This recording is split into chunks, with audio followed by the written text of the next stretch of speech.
Shalom, welcome to Out of Africa Torah Session. My name is Tatra Cohen, and this week we are on Parashat 51 and 52, which is Nitzavim and Vayelech, both are coming from the book of Devarim, and they carry incredible information, as we shall see. And this information mainly has to do with the nature of the covenant. It's like God says, okay, today is the day of signing, but before we sign this bill, before we sign this oath, let me explain to you what is in it. So we see Moses start describing the covenant between God and the people of Israel. He also encourages Israel to uphold the covenant and honor the Torah so that they may be blessed with life in the land that they were about to enter. So today is not just like any other day where they were just required to listen and, more like a passive gesture. But in this very one, we see that action was needed for them to initially sign and agree or disagree with what was being presented. So it is really a very interesting Torah portion.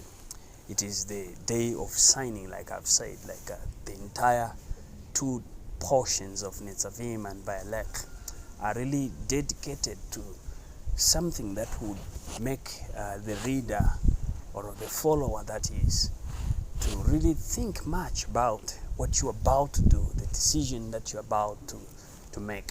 Mind you, God is also entering this covenant not only with the people who were there that very day, but this had to do with foreigners also who were there. But for the people who were not even born yet, this really became very interesting.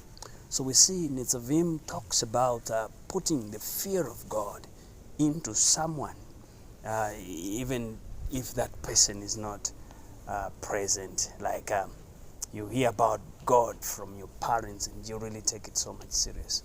It is really a very interesting thing. Now imagine something or signing something like a document or a bill on behalf of somebody who is not even born yet.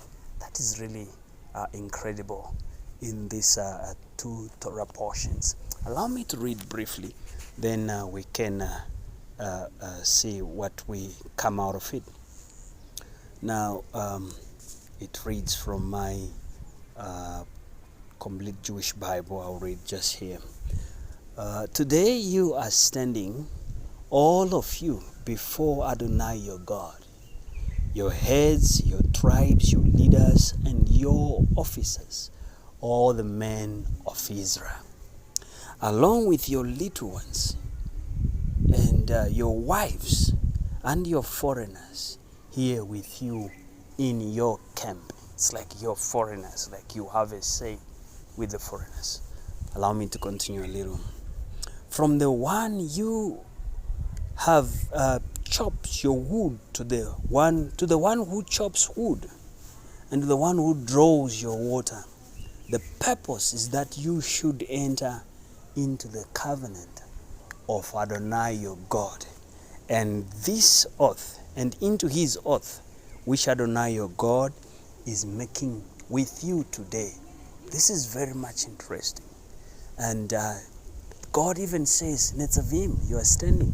And the purpose of your standing is actually that you enter into this covenant. It's amazing. We're not just standing like you're waiting for, like just standing anyhow. But they were standing in a purposeful way. So the word Nitzavim used there, it's talking about standing with a purpose, like what's your stand in this. And it is also talking about steadfastness, like faith, like the faith we saw Aaron and Hur as they supported the hands of Moses, the servant of Adonai. And we also see that it is a stand with intention. There was a purpose involved in their standing. And that really takes a different shift altogether. So these people are about to enter the land and it's something that they eagerly waited for so much a long time. They need to understand their decision before they enter into this contract and the consequences that comes with each and every decision that they were about to make. So this is why God is very clear about the blessings and the cursings that this covenant they're about to sign is bringing. He also makes it very clear that no matter what happens in the future, or in the near future, or in the far future, no matter what happens, it's more like an open door policy where God says, okay, no matter what happens, always return. And that's exactly what I want to put across to you, that no matter what, God has more like an open door policy, that He is calling you back to come to His arms again and be the beloved one of Him. Now the question is, what have you been up to?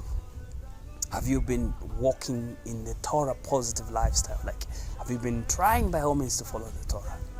Well, if not, the promise remains the same. It encourages you to return. And as Africa, I am also encouraging you to return.